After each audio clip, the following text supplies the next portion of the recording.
All of the major car companies asked President Trump when he got into office to review the regulations they had agreed to with President Obama in 2012. Well, now things have changed. If you want to hear more, stay right with us.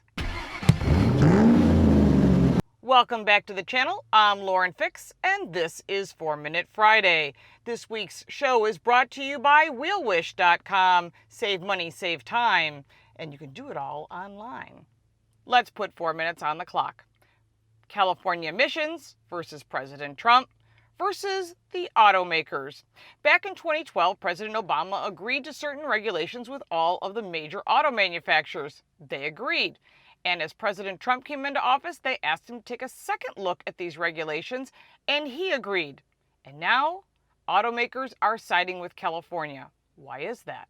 The midterm review was supposed to go over technology, consumer demand, marketability, as well as safety and other factors that determine the corporate average fuel economy known as CAFE standards.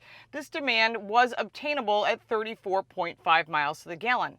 But as President Obama left office, he moved it back to 54.5 miles to the gallon. Despite whether 54.5 miles to the gallon could be obtained or not, environmentalists and California regulators, including the California Air Research Board, known as CARB, truly want the higher fuel economy because the state of California would like to go fossil-free. As I said in last week's 4 Minute Friday, fossil fuels are also part of petrochemicals. We use that in literally everything we touch, from our clothing to the water bottles, our phones, literally everything. So getting rid of fossil fuels may not be obtainable, but California wants a higher fuel economy, and they're taxing the residents an additional $1 per gallon and keep raising their taxes, as they did in July, to make it more expensive so that they hope that consumers will then take a second look at electric vehicles or plug-in vehicles. The Trump administration complied with what automakers had asked.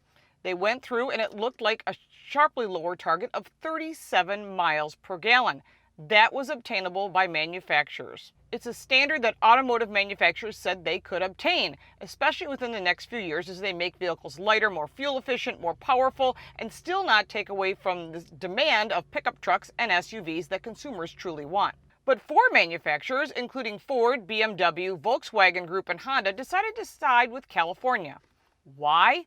They were hoping that environmentalists would then support their efforts and they wouldn't have any backlash in case President Trump wasn't reelected. So in order to have regulatory certainty so they could plan ahead, they decided to side with California. These four manufacturers decided to abandon technology and market data that said consumers as a whole across the United States are not purchasing electric vehicles at the level that car manufacturers and California had hoped for. Not all manufacturers have decided to go with California. General Motors and Fiat haven't decided, as well as Mercedes and a few other brands. If Mercedes decided to join the other four, it would still only equal about 40% of the manufacturers here in the United States.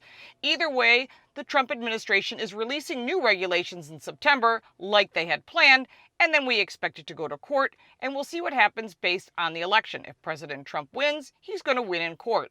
If he doesn't win the next election, then the regulations may stay in place. President Trump did say that allowing California to be in power to make the rules and regulations for the other 49 states could put car manufacturers in a very difficult position. Empowering California could be dangerous. Automotive brands could produce products that consumers don't want. That could lead to lost jobs, lost sales, and that will impact the economy. Mileage and emission standards are not the issue here. The issue is control.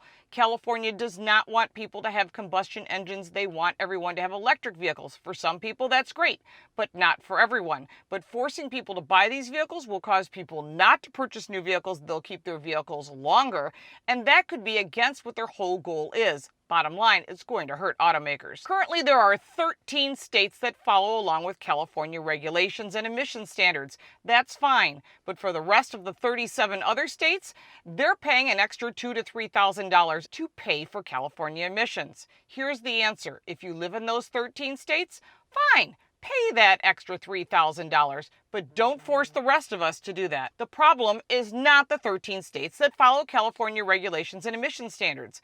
The problem is the other 37 states that don't. We are paying an extra $3,000 approximately for each vehicle. That money goes because of California regulations. I think instead we create a price for the vehicle and charge an extra $3,000 for those people that live in those 13 states that would like to have the California regulation.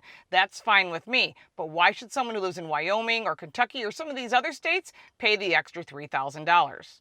If California wants to impose additional costs on their residents, that's up to them. But please don't make the rest of us pay that bill either. We are not funding California. The only certain date we know for sure right now is mid-September when the new regulations come out. How are they going to impact us? We'll know when we read them, and I'll be sure to bring that to your attention.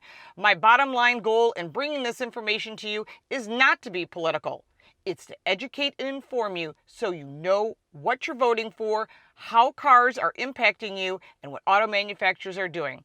It's all part of having car smarts. If you want to see some of the other information that I've offered, as well as on the Chinese and how they're impacting our automotive industry, you can check out over here. All the social media is down below, and we'll look forward to seeing you next week. Have a great weekend.